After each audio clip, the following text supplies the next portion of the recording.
All right, so the next film we saw was Interstellar. It's a 2014 science fiction film. It stars Matthew McConaughey and Anne Hathaway, Michael Caine, Jessica Chastain, and Topher Grace, and a whole bunch of other folk, you know, that you'll... It's a lot of folk, a lot of big stars in this movie. It's a lot of big stars. Okay, so if you're a movie fan, when you hear Christopher Nolan directed a film, you got to get excited.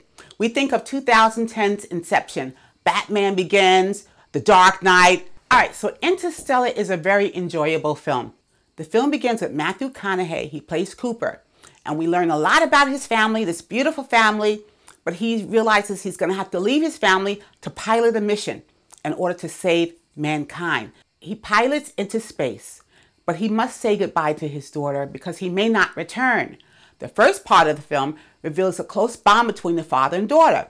There are some tender moments. It's going to make you cry. You may need a handkerchief. It's such a wonderful job, acting job between those two actors. As the father, Dr. Cooper, played by Matthew McConaughey, and his daughter Mirth, played by Mackenzie Foy in her youth, and later by Jessica Chastain, the two characters bond seamlessly together. And the two actresses, as they go from the young woman into adulthood, also bond seamlessly.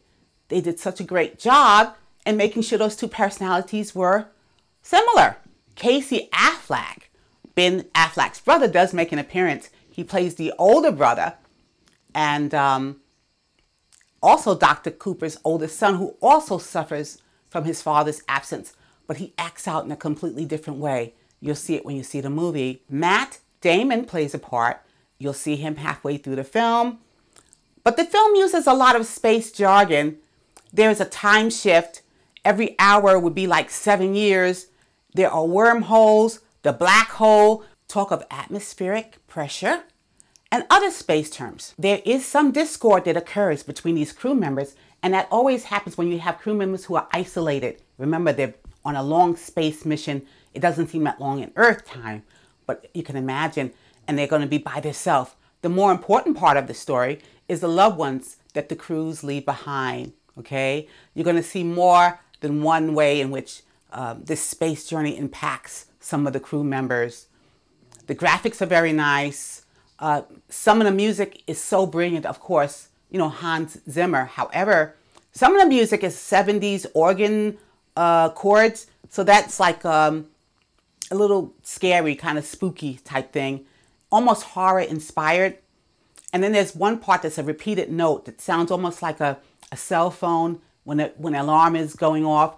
So, you know, tell me how you like it. I thought that was odd. But then there's other parts of the film where the music is just fantastic. So I guess they balance each other out, you know. All right. It's interesting that the key message had to be announced at the very end of the movie, which is love transcends the dimensions of time and space, right? Okay, so 5 being the best, 1 being the worst. Interstellar easily comes in at a 3.5. Yeah, it was very good.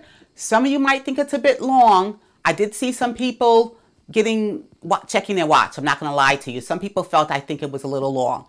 But I thought it was good. I like the way that Christopher Nolan does set up his characters. You know who his characters are, okay? So I think you might enjoy it. If you've seen the film, let me know if you've enjoyed it. I enjoyed it. I thought it was good.